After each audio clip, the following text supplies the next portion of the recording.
I wanted to just bring up because Dano from Greater Illinois had posted a question in the chat about whether or not, or to the extent of what these online meetings are part of our service structure and so forth.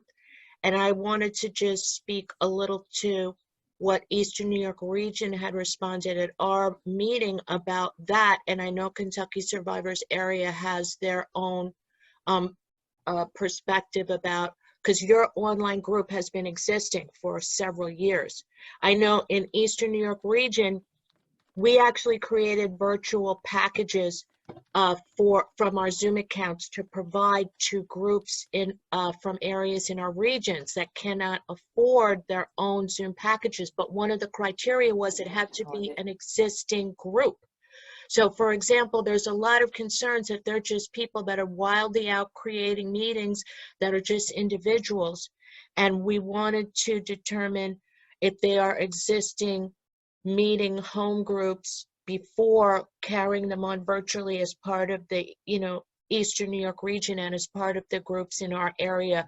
And so a GSR had to contact our regional web servant to request a regional account. Now, I know that the Kentucky Survivors Area is actually officially, that the North Star Group is officially attached to the Kentucky Survivors Area, but I know a lot of people are going to have a lot of questions, and that, also the concept of virtual areas going forward, virtual regions. The Northeast Zone meets virtually, and it has continued to do that, as many zones have. But this is a question, it sounds like, is coming from Greater Illinois. And I mean, I don't want to speak for you, but I saw it. Do you mind if I jump in there for a second? Because that was part of what I wanted to really talk about when it came to the groups. So obviously all these groups are having group consciences, and they're deciding to bring their home groups online. They're members of, a lot of them are members of existing areas and existing home groups, and have this service structure in place, right? But some of these groups are operating and don't understand the settings within the Zoom platform, or within any platform really. And they've attended a couple of Zoom meetings, and they've decided to take their home group online.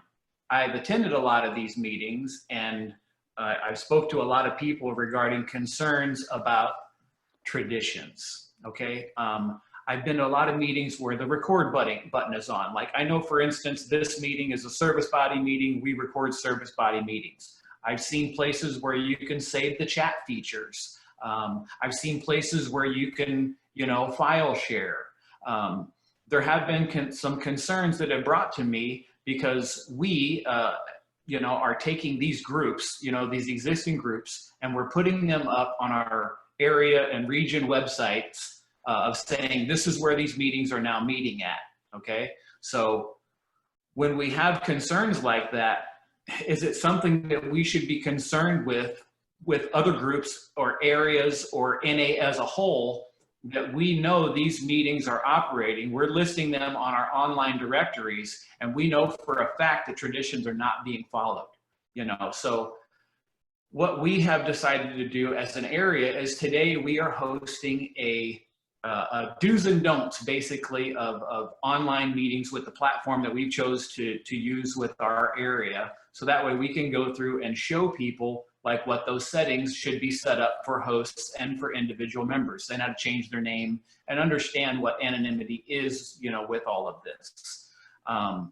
But what we've been talking about is, we haven't had an area business meeting, like our area business meeting through all this has been canceled, and it's been rescheduled. And it's like Shane said earlier, there's 2 people in PR in our area.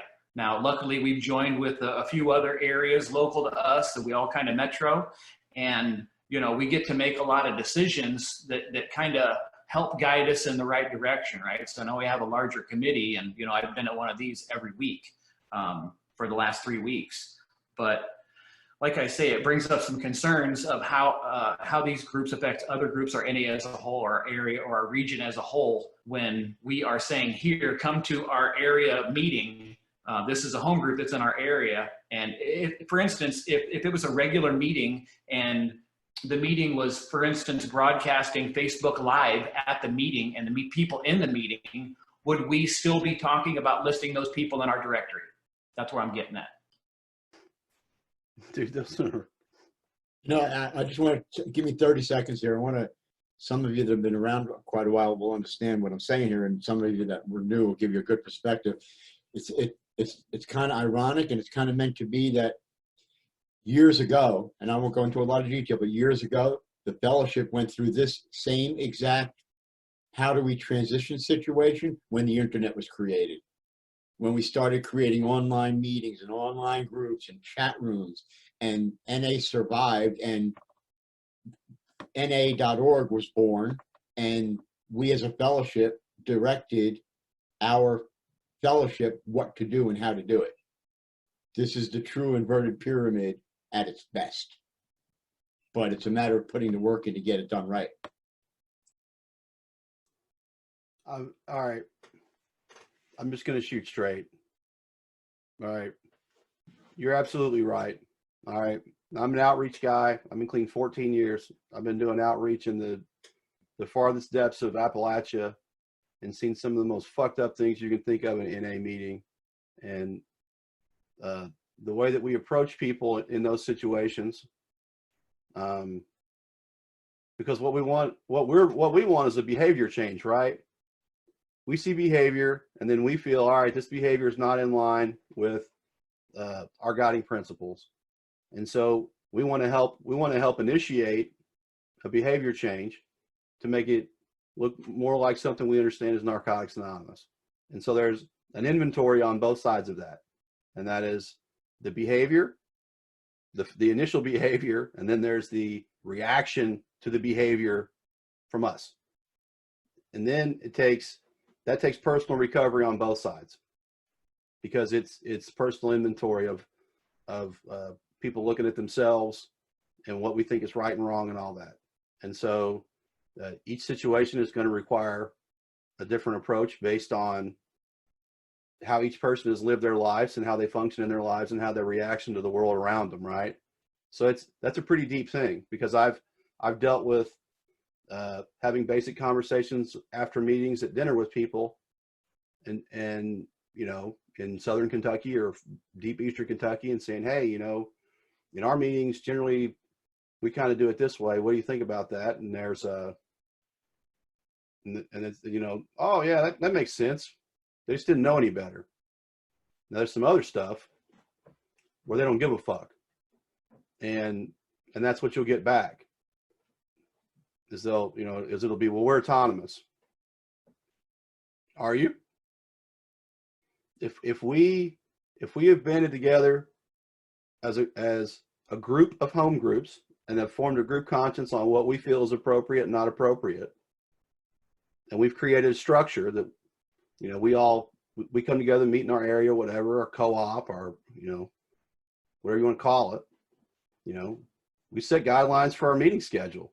So what I'm trying to tell you is that a lot of people are going to get their feelings hurt. A lot of people are going to get pissed off, and you may have to do it anyway. You know, I don't know if any of you guys have ever been involved in removing a meeting from your meeting schedule in your area, but it's not generally a pretty process. It's you know, some people even leave the fellowship and never come back. But the truth is behavior that is so far out of line. I mean, can we accept that? And then, but it's also, you know, who gets to decide what's appropriate and what's not? Well, Zoom has made it, or well, Zoom, Blue Jeans, all of them.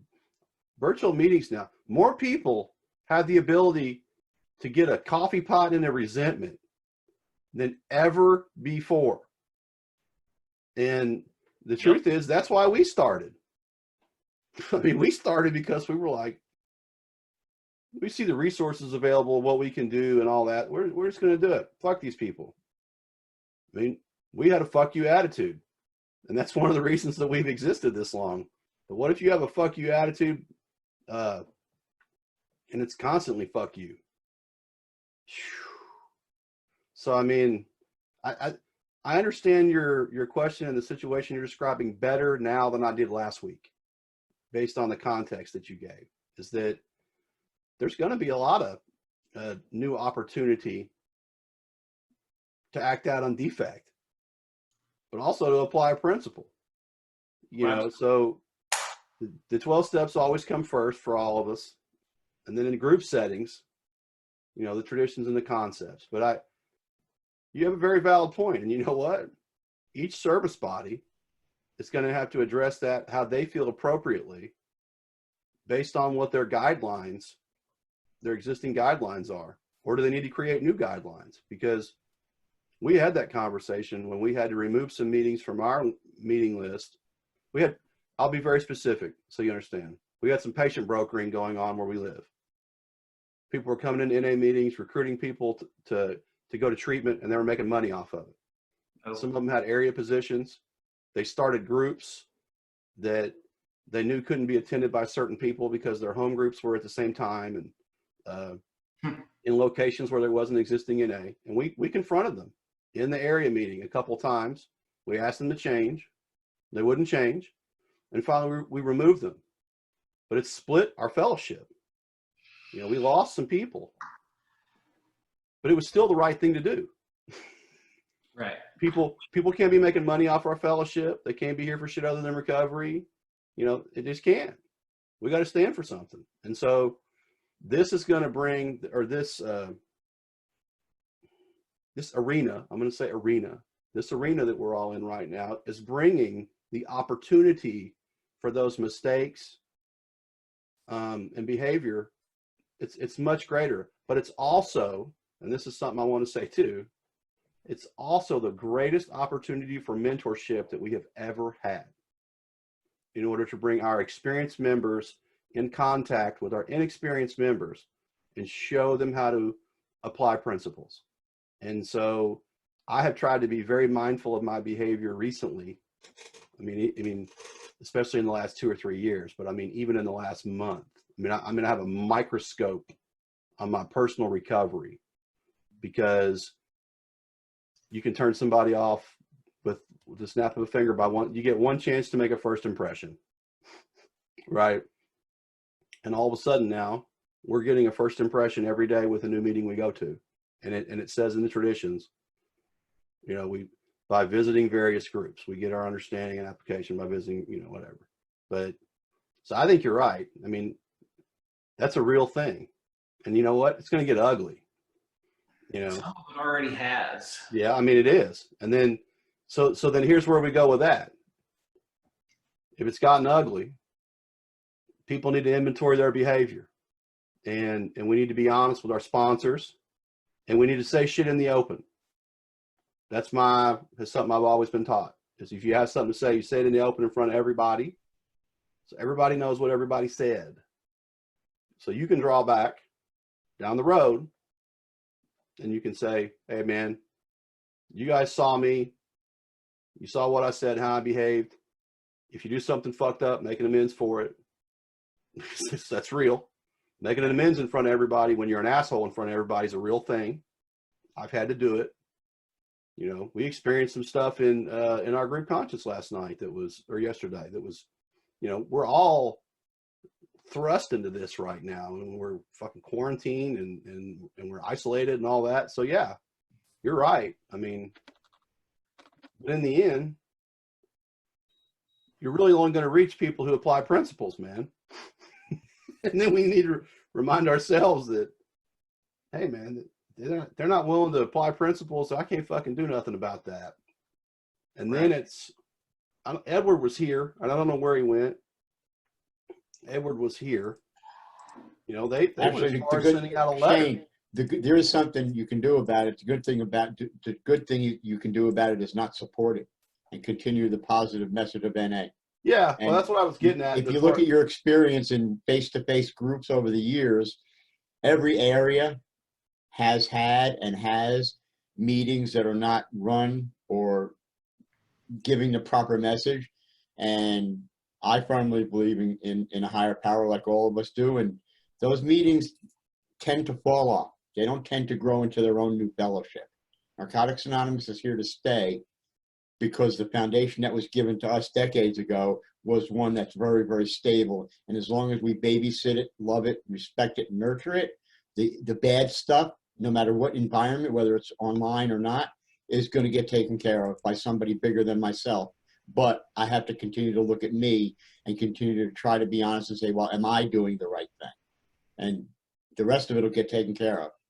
Sure, sure. Well, PR has been faced with a whole new, whole new set of problems, and now PR is kind of leading the front and, bringing, this online option to all of our individual areas and regions and everything else. And PR is now faced with, the obstacle of being a governing body. And we are not comfortable with that because there are things that are going on at these meetings that, a lot of us aren't okay with, but know that we're not a governing body, know that we need to bring these topics to the area level to discuss them, to talk about maybe like what was mentioned was outreach usually is the one that goes and, make sure that the groups understand structure and stuff like that. But, right now there's nothing in place and there's no outlets for us to do anything. So we're either forced to allow these things to go on, which is what we're doing, just allowing them to go on, or, making decisions for our entire area based on, because we're a member of PR and now we're faced with this whole new thing. We're not a governing body. Like I said, we're two people in our area. There's two of us. So there's a distinct reason why that happened. And I'll tell you exactly why it happened. You've got your meeting, your group level meeting, and now you've got the PR issue because it's so forward facing to the public as two very, very needed things. And what's missing in the middle? The service structure, the area and or the region, and the groups making their group conscience that's stuck in the middle. Because this happens so damn fast and because of the environment it's in, it's the missing piece in the middle. You know what I mean? You got PR being thrust into a situation where we don't have an area to guide us and to give us what they want us to do. You know what I mean? That group conscience, there's a disconnect there. And God willing, that's going to fix itself over time if this actually stays as a viable way to hand out the message of Narcotics Anonymous. That's what's missing. I'm an addict. My name is Jay. So our area business meeting. So hopefully a lot of these issues will be addressed. But in the meantime, there's constantly, I'm getting, 12 to 15 new online meetings being sent to me every week. And I know that, I've been to a lot of these and I know that a lot of these settings are real messed up. Go ahead, Jay, real quick, and then I want to jump back in. Okay, I just want to say something. When I got to Narcotics Anonymous at a year clean, there was 2 meetings. There was no area. There was no Florida region. The world was 17. I'm not even sure how big the world was at that point because I wasn't interested in that. The groups are the foundation of the fellowship. The areas don't dictate to the groups. The regions don't dictate to the groups. The groups dictate the other way. So if there's service committees trying to tell groups how to be groups, you're backwards. Sorry. At least the way I understand this fellowship and have understood it for 40 years. And I don't need an area to function as an NA group. If I have an issue, I go to the area if they can help me. Online has been functioning for 10 years plus in the format that we're in, and we've got multiple areas in online with 23 and 25 meetings that function as areas outside of any structure because no structure will take us. That will all work itself out down the road. You're putting the cart before the horse at this point. If they're coming to you for help, give them, they're gonna make their own mistakes just like we all did when we started meetings. It happens. That's it. Well, if you're still on this call, we got 28 left. We just lost a bunch because people don't like talking about uncomfortable shit, but that's all right. Like if you're still on this call, you know, you're here for a reason. So I want to say a couple of things, because this is about us and the inside, is that we didn't, guess what? We all volunteered for this shit. There's no point in fucking, you know, just accept it. We all volunteered for it. That's the reason why we're here, because we have the experience. But, you know, as PR people, there's a reason everybody's looking to us as PR people. And it's one, we have communication skills. We're able to, they understand that generally speaking, we're going to be able to communicate better than maybe other, because that's what we do in the fellowship. We're the communicators. And also we have service experience. Most people that do PR, most, not all, but most have generally a fair amount of experience that would include H&I and other stuff. But, you know, again, and I'm right in the middle of what Jay and Dan, I'm not saying that you're polar on one side, right or wrong. And I'm not saying that Jay's polar on another end. What we have is perspectives on a very important topic. And I think that if I always try to look back at my own personal experience when I'm in a situation like this and I can't get past a perspective or my perspective on something. So what I would offer is that, because we're talking about experience in a meeting, right? What people are experiencing in an atmosphere of recovery. Now, the reason that I came to my second, third, and fourth NA meeting was not the same reason that I came for today. I went to a hood meeting because they were yelling and screaming and talking about all this crazy shit. And that's what was attractive to me at that point in my life. So, you know, our fifth tradition does say that there's, you know, it's our message through many voices. And that's why different voices speak to different people, and different atmospheres speak to different people. So what hits me in the meeting does not necessarily hit the person with 1 day or 5 days or whatever. Okay. We're never going to have that level of control. God or higher power, whatever you want to call it, has to have that level of control. And we just have to fucking believe that we're going to take as many precautions as we can, and God's going to have to take care of the rest. But you raised an extremely valid point, and there is some level of group conscience involved in that. My sponsor constantly fucking with me over, are you being accountable to a group? And like you said, Dan, you may end up with 2 service bodies over this. Is that the worst thing in the world? Or is that's autonomy? We have 2 or even 3 service structures right now. If we're honest, we have a view and perspective on the traditions, and those people have created a structure, and there's another structure that people have created with their own view on those same topics. And so while we may not necessarily agree with one or the other, or both of them, you get in where you fit in, right? I mean, you take what you need and leave the rest. I mean, so I get it, dude. I get what you're saying. And we do have a responsibility. It says so in our Guide to World Services and our group booklets and all that. You know, but Jay's raising some very valid points too. So we can't, I think that's the value of what we're doing here, is that, you know, we're just sitting here for 3 hours, and most of this really has been conversation. It's not really been, you know, there's been some nuts and bolts, yes, no, do this, don't do that. But really it's, let's bring everyone together and just expose some stuff.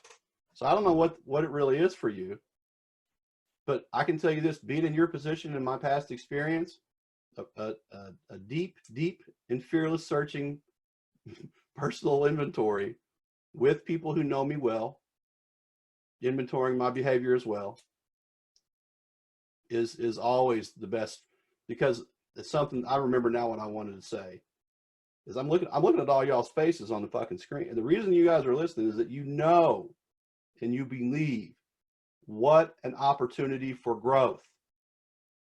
And even if we're here because of how it's driving us, we're being driven by our love for our fellow addicts, and we want to provide service. It's the drive and the personal growth.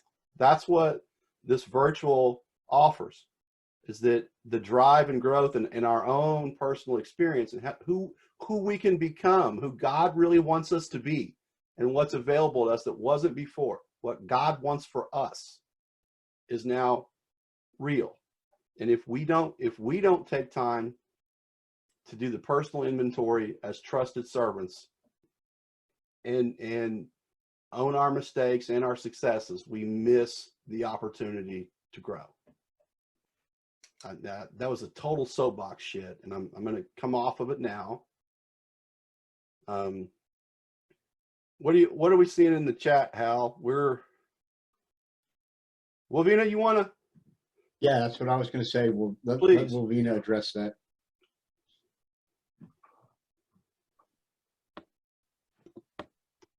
Well, you know what? I think the question about groups and traditions, because I was talking to my sponsor about this the other day, it's exactly when they talk about the ninth tradition and, you know, groups coming together to request services. That's how areas get formed. The truth of the matter is that those are the subcommittees that areas need. It's because the groups request them. So I was just writing a response, and people are always saying, well, it's the groups. I know that in the area that that Thea is talking about, if there are multiple groups that get together that are already meeting virtually, they can certainly compel their area service body to have a virtual meeting.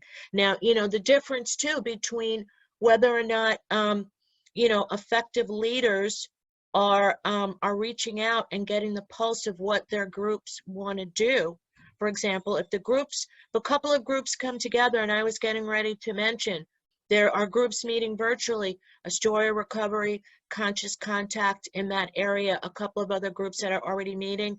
If they, you know, if the GSRs from those groups request from the area to have a virtual meeting, I know that in the Eastern New York region, and my AD is on here, we actually are equipped to provide and mentor area service meetings. And the Suffolk area meeting just met a couple of days ago, that the Eastern New York region is prepared to kind of help and scaffold those area meetings to meet. If the groups are saying, listen, we want to talk about solutions and problems. So if the person or persons who are area admins, and this is also something I talked about with my sponsor, not every leadership person is equipped to ask for help. There are some people who are better at asking for help. It's certainly part of the humility function.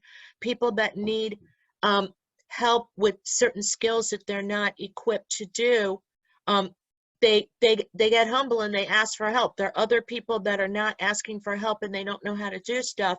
But the truth is that compelling those leadership people in those positions to say, look, we need to have an area meeting. There's things we need to talk about. Our H&I is not functioning. Like on a group level, we want to know, you know, how we're responding, not just to groups, but, you know, to the treatment centers and people that are coming out. I've been on calls where people are crying because you know, we know in our areas and regions, they're being removed to free beds up. So how is our area? That's what our 7 tradition is going for. If groups are donating 7 tradition, and actually areas right now are figuring out ways that groups can fund flow to get this literature and help public relations galvanize to get literature and these meetings and to connect to these treatment centers and to have, you know, subcommittee meetings. So the truth is that, yeah, you know, Thea, your home group can totally get together. It can get together with the other home groups that are meeting. I know Astoria Recovery is meeting tonight. These groups are definitely what drives our service bodies. So, you know, instead of, you know, not just saying we're helpless, our area is not doing anything, it's probably because the areas are not knowing how to get their virtual area up and running and starting.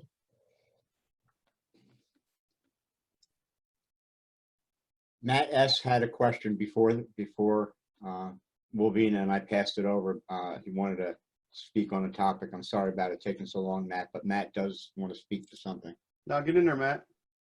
Absolutely. I just wanted to get in on the group autonomy question, and I'm going to try not to get on a soapbox about this because it is something that I feel very strongly about. And it's something you have to be very careful about. It was brought up, removing groups from meeting lists and the discussion about where we step over into governing. And I have always been a staunch supporter of group autonomy to the absolute infinite degree.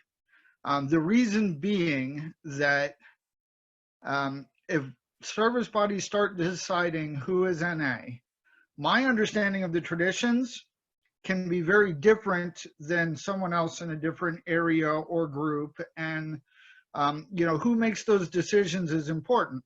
Because if you give me the ability to find a tradition violation and throw our group out of NA or remove them from a meeting list, I guarantee you, every one of your home groups I could walk into and find something if I really wanted to, if I really set out to do it.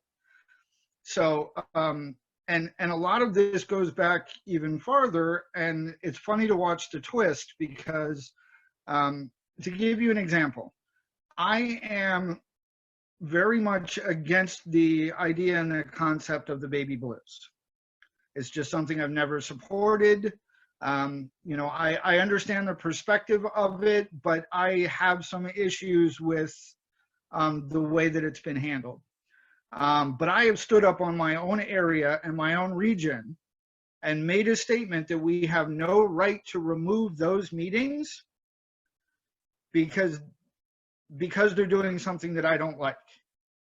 I 100% believe that those are NA. I don't like what they're doing, but I support their ability to exist, and they do reach out to someone. There are people that feel more comfortable in a meeting with that type of literature being involved. Those meetings are saving people's lives. I won't go to them. I won't support them, but I will 100% support their right to exist. And what I'm seeing lately with a lot of this virtual stuff, and I'm not going to call out anyone in particular, but a lot of the people that fought for the baby blue groups to exist because they supported what they did are fighting against virtual NA meetings being a part of the service structure because they don't believe in how they're working. So it's just real slippery when you get to decide whether or not a group is a NA, whether or not they have the right to be supported by their area and their region. I believe that my area and my region, it's just as important to support the ideals that we don't agree with than the ones that we do. Those NA meetings are saving people's lives. People are getting clean there. Me not liking it is not a reason for them to be removed from a meeting list or ceasing to exist. And I believe, again, that that's infinite. There's nothing a group can do that I believe should make them be removed from a meeting list, and here's why. Every group that I've seen go to those extremes of behavior that I would have thrown them off a meeting list for, people don't support those meetings for very long. They die out, they go away. When we start to fight against those concepts, when we show up to a meeting and say, you're reading Hazelton literature, you're wrong, you're passing out baby blues, you're wrong, we need to kick you off the meeting list, you're patient brokering, you're wrong, we're going to kick you off the meeting list. What you've then done is given that group power. You've given them an argument, you've given them something to fight against. You've given them the chance to be viva la revolucion and something to rally behind and grow strength from. Every time we've done that I've ever seen it happen, they grow in strength. When we've said, you're okay, we love you, come in, let's talk about this. Let us share our perspectives on it in a loving, positive way. Either they do move to something that attracts people, and what they're doing may already attract people, they may not have to. But if what they're doing isn't spiritual, they're not drawing in members and they cease to exist on their own. The minute we rail against them and fight against them, It gives them a reason to continue. It gives them a power. It gives them an argument. It's just like the trolls that come into these things. They're there to solicit an emotion. They gain control by pissing you off. They think it's funny. They laugh. They enjoy it.